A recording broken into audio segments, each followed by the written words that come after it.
Alright, so we're just playing a bit more DCS FA18C this morning. The last video I made was just some Case 1 recovery practice. This video is going to be a full cold and dark from the deck of the USS Stennis here. Obviously, I'm not a professional, I'm just a bloke doing this on a Saturday morning, so I may be doing things in the incorrect order or with a flagrant disregard for safety, but that's alright. So I'll try and talk my way through what I'm doing, so at least you know what's going on. The first thing that we will do, which might not be completely realistic, is turn the battery on and close the canopy straight away. There's just a lot of noise happening out here that I want to block out immediately. So yeah, that's about that. We'll just get stuck in. So battery on.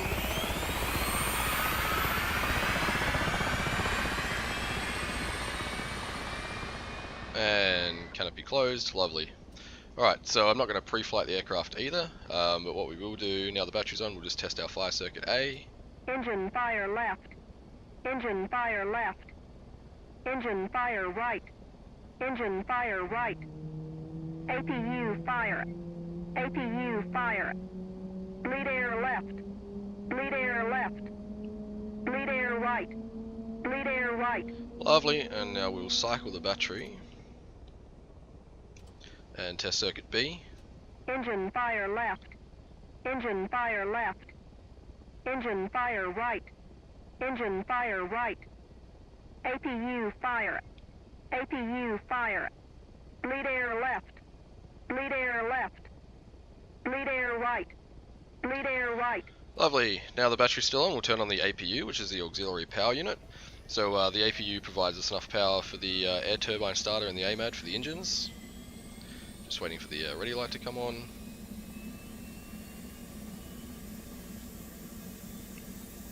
Lovely. So we'll crank the right engine now. Coming down here to the IFE, which is the integrated fuel and engine indicator, and we're just waiting for a right engine RPM of approximately 25%. There we go. So right throttle to idle detent. And now just making sure that the temperature doesn't exceed 800 degrees.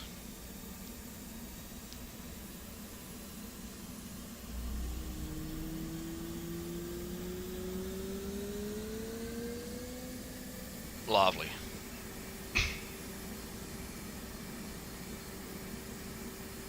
Roll left, roll left. Flight controls. Flight controls. Alright, so the roll left is just our ground proximity warning system running a built-in test.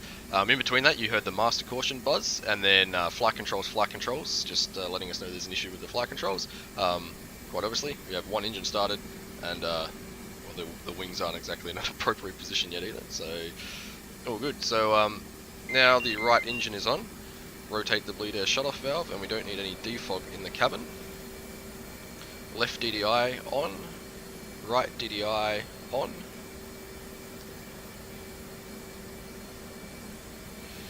AMCAD on. We'll just stop our bit failures from flashing. Left DDI to flight control systems. Alright, there's our AMCAD. Set our Zulu time on the HUD. Turn our radio on and set ourselves to the frequency of the aircraft carrier. And coming down here to our inertial navigation system, we'll set this to carrier, and the INS just has to align itself. So I'm not exactly sure how an INS functions, but I think the theory behind it is it aligns itself to a fixed point, and then we can navigate off that. So CV indicates aircraft carrier, GND indicates ground. Alright. Now, for what I want to do, which is just launch the aircraft and then recover it pretty much immediately, we have way too much fuel. Our current aircraft weight is 39,762 pounds. That's not an issue for takeoff. It will be an issue for landing though. So I'll just start having the ground crew remove some of this fuel so we can get our weight down to a more appropriate level, around 33,000 pounds or less. This is one of those parts that I'm not quite sure is a realistic or appropriate time to do this, given that we still have another engine to start, but I'm here for a good time, not a long time, so we'll just get them cracking on that, and that can happen in the background. So 32,569, that sounds alright. Request refueling. Request rearming. Copy. Alright, perfect. So we'll now crank the left engine. Same thing again on the IFE, we're just looking for a left engine RPM of around 25%.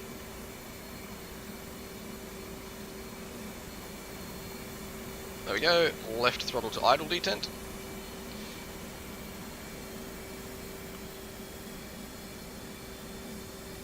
And I had just bumped that, so that's why they were forward.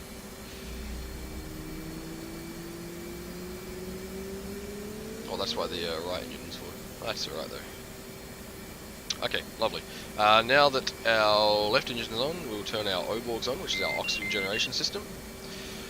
We'll come down and make sure our position lights are on, our formation lights are on.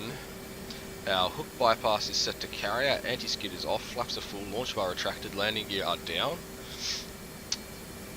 Set ourselves to radar altimeter, uncage our standby ADI, set our rad out to 40 feet. So that is the sound that you will hear in the cockpit if we break the altitude listed here on our rad out. So set it to 40 feet for takeoff from an aircraft carrier. Our radar to operate. Our INS is still aligning itself, that's fine. Still got a little bit of fuel to come out. Yep.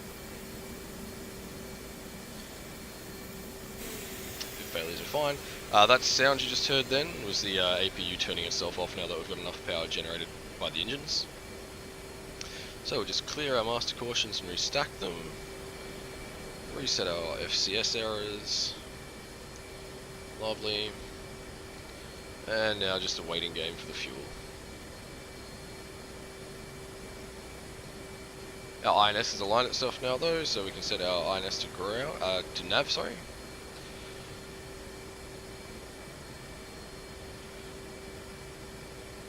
Right, and just while our crew are out there, we'll test our hook, our launch bar, and our refueling probe. So the probe works fine. I'm just going to assume the ground crew have told me that my hook functions and my launch bar functions. And we'll test our warning lights.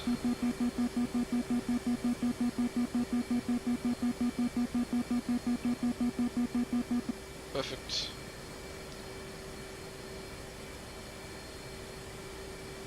Refueling complete. Lovely. Okay, now also tell me rearming is complete in a second. So the next thing I actually want to do is have them release the chocks so I can release the brake, and then we can start taxiing over to Cat 1. So I just have to wait for the crew to say that rearming is complete, even though we didn't actually ask for any rearming.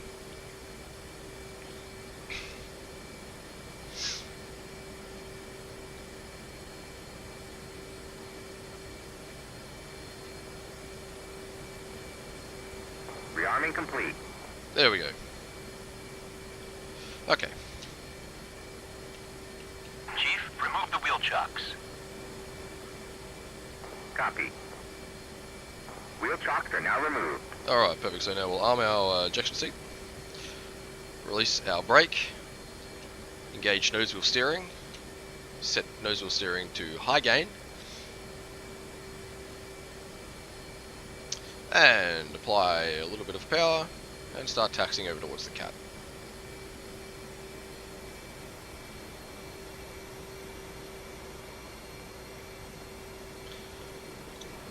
And as we're doing this, we can unfold our wings.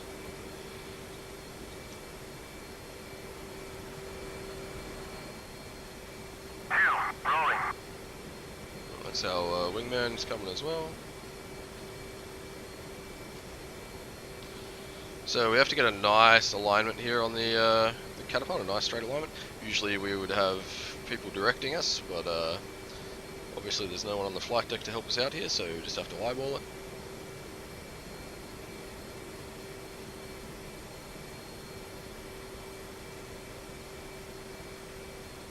That will probably do. Launch bar. And we're on the catapult. Yeah, a little bit off kilter, but like I said, it's pretty hard to eyeball it, unfortunately. We'll be fine. Okay, we'll just run an just run a FCS bid test now. So we'll see our flight control surfaces articulating here. Just on the FCS, these are our leading edge flaps, our trailing edge flaps, our ailerons, our rudders, and our stabs. This will be over in a second, it'll beep at us. Yep, perfect, so leading edge flaps, trailing edge flaps, aileron, rudder, and stabs.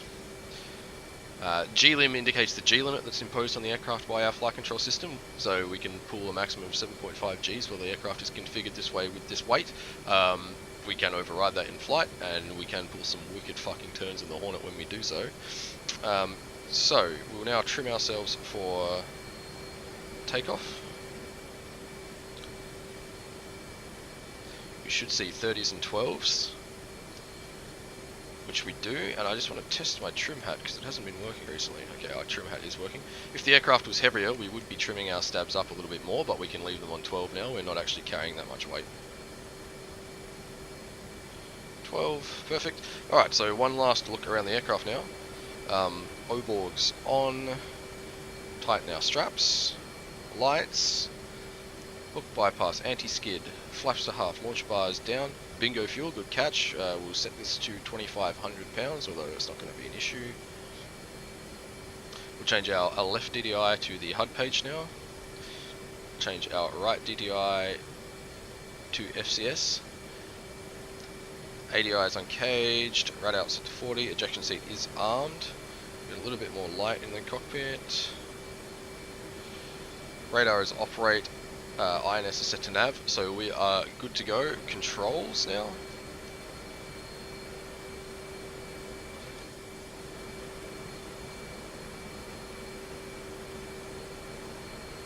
Alright, and salute, and full mil power.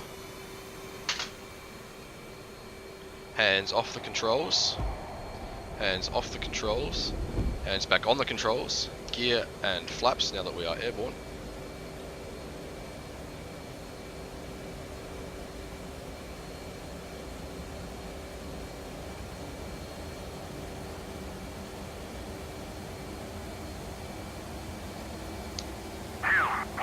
And we're about 450 knots, let's take her straight up. Pull some nice G's here.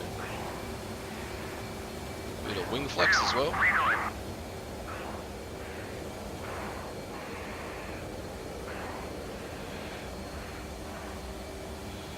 And rolling out,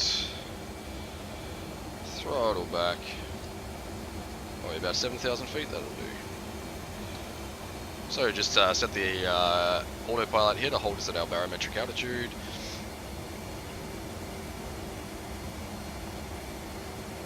And it's a lovely day to fly. So we're not spending so much time up here, I'll just start configuring the aircraft for our return to the aircraft carrier. Turn on our TACAN now, clear the system out. Turn it on, sorry, then clear the system out. 74 X-ray is the TACAN station of the USS Stennis. We will box it. I think the base recovery course for the Stennis in the briefing there was set to 13 degrees. I'm not too sure, we'll just set ours to 15. So the BRC, or the base recovery course, is the direction that the carrier is heading right now. Alright, just as we're putting a little bit of distance between us and the aircraft carrier, I can go through some of the HUD symbology here. So this is our heading, this is our indicated airspeed in knots, this is our current altitude. The flashing B lets me know that it's in barometric, although we've actually set the altimeter to radar. So if I was to change that, that stops flashing now. The zero here, well, this number is our ascent and descent in feet per minute. Obviously the autopilot's doing a pretty fucking good job of holding us where we are right now, so that's not actually being influenced at all. This here is our current angle of attack. Angle of attack is the relationship between the center of the wing, or the angle between the center of the wing and the relative airflow. That'll be very important when we come into land. This is our current speed in Mach, our current Gs, the maximum Gs that we've pulled, so that was 5.6 when we left the aircraft carrier and went vertical. The time, this is our artificial horizon, our velocity vector, which indicates where the aircraft is flying, our distance from the current TACAN station, which is the USS Stennis, This here is our angle of bank. This caret represents our current angle of bank. So as you can see, our velocity vector has fallen below the horizon because I started a bank without increasing our power. This line here is the course line that we've set here. So that's pointing at 15 degrees relative to the TACAN station. This dot indicates we are 4 degrees off the course line. This dot indicates we are 8 degrees or more from the course line. So I'll just bring us back around now to the Stennis battle group. And in preparation for landing, our hook will go down and our rad out will be set to 370 feet. 370 feet is the height that I want to be when I roll out at wings level on final approach, or what is called the groove. And that will just give me an audible reminder of where I am in relation to that altitude. Alright, we'll just let the Stennis know that we're actually coming back. ATC Stennis inbound. Enfield 1-1, inbound. Enfield 1-1, fly heading 343 for 8. QFE 29.93, runway 35 to pattern altitude. Alright, lovely. So the other thing, our HUD here will actually correct itself for any wind. So I can cage the HUD, which will recenter it, or uncage the HUD and have it. This is a more realistic indication of where the plane is actually heading. I'll just leave it on cage for the moment. Okay.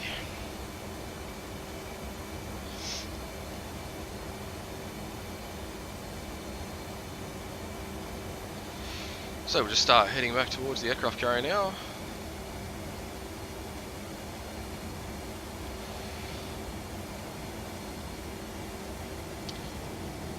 To set myself up for the Altitude. that was just our soft altitude of 5,000 radar. To set ourselves up for the landing pattern, I want to approach the Stennis on the starboard side at approximately 800 feet and at 350 knots. We will then brake left into the pattern. When we're abeam of the Stennis on the port side, we want to be trimming the aircraft for our 8.1 degree angle of attack, and I'll explain a bit more about that in a minute. And then we come around here and come in for our final approach.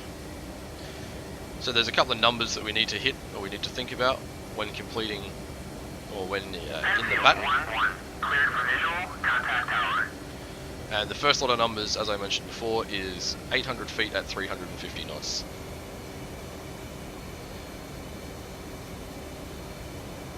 The second set of numbers on the downwind is the 600 feet and on-speed AOA.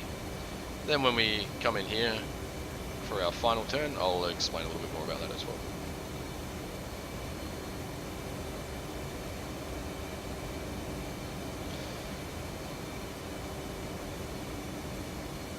Enfield 1-1, check landing gear. Wind 324 at 4 meters per second. Runway 35. Alright, so wind's coming from 324, so it'll be behind and right when we're actually on our downwind leg. That might actually push us a little bit closer to the aircraft carrier. That's okay though. So looking for 350 knots, 800 feet. Abeam the starboard side of the Stennis.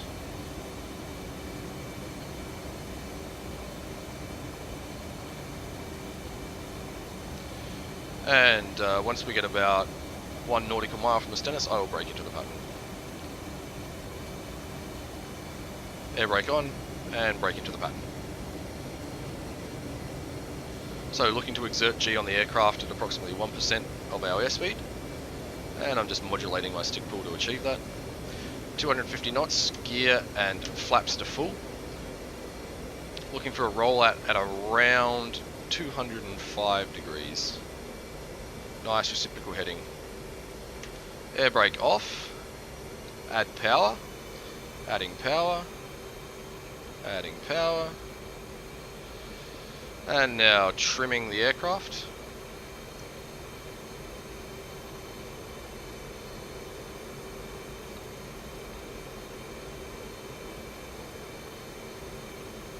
Okay, just check our position. Lovely. We are currently 1.1 nautical miles beam of the Stennis, trimmed for on-speed AOA at 750 feet rate. Fuck, there goes our wingman. Oh boy. Hey mate, how are you? Alright, just looking for the round down on the back of the aircraft carrier now, and I can see it. So I'll now commence my turn in. 30-degree angle of bank, add power, just looking to fly our velocity vector below the horizon line there. I'm using power for pitch right now, so I am not using my stick to control our altitude. It is just throttle. We are looking for approximately 450 feet at 90 degrees, and we are well high right now. So we've missed that first set of numbers. Second set of numbers will be 370 feet at rollout at the top of the groove.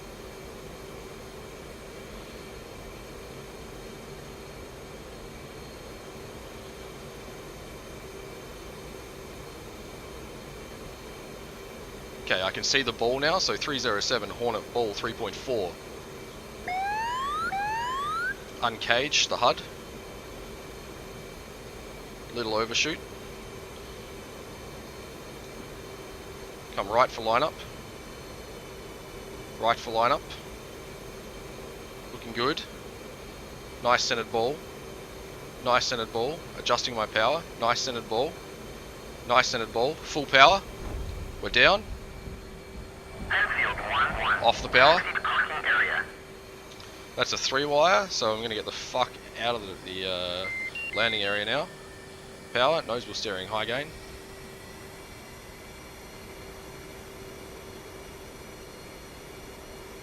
I don't know what the fuck our wingman was doing. He's almost in the drink down there.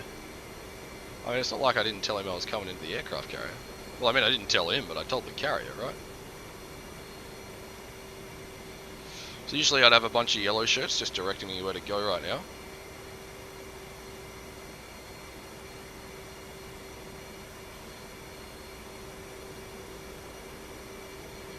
We'll park ourselves just here, that'll do. Throttles back.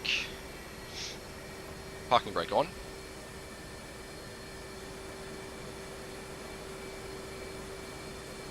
What the? Did he catch a wire? What the fuck?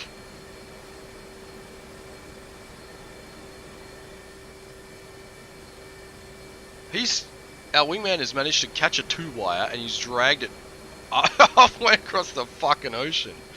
Alright, let's forget about that. Holy shit. I don't know the shutdown procedure off by heart just yet, but basically I'm just going to go backwards from one car. It's fucking brilliant, dude.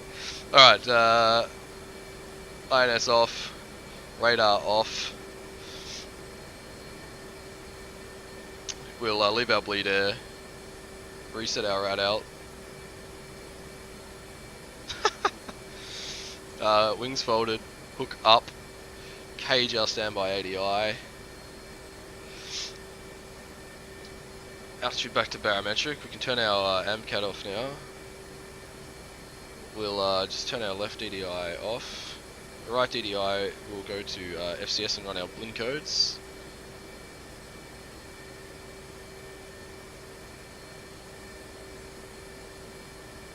Okay. Left engine off. Just loosen our straps. Turn our O-borgs off. Shit, you can see around here. Position formation lights. So, hook bypass is still set to carrier, anti-skid is still off, flaps are full down for our landing, launch bar is retracted, gears are down. We'll reset our bingo fuel. How did we go? Oh yeah, we still had plenty of fuel. Perfect. Didn't turn on our electronic warfare suite, that's fine. Okay, so now we'll just go right engine off.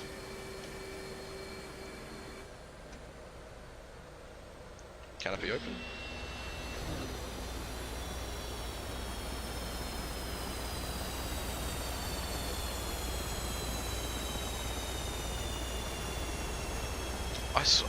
I don't know what is happening. The 2 wires actually returned to where it's supposed to be though, so and battery off. There we go, boys. So that was a cold start, launch and recovery of the FA-18C Hornet from the deck of the USS Stennis. Fuck, I didn't actually know I could talk for this long, and that is a lot of information to go through. So maybe I'll make a more in-depth video about what was happening. But yeah, that's about it. I'm going to do another couple more of these because honestly, like hitting a 3-wire in that approach that I did then was pretty good. So it's got me fired up.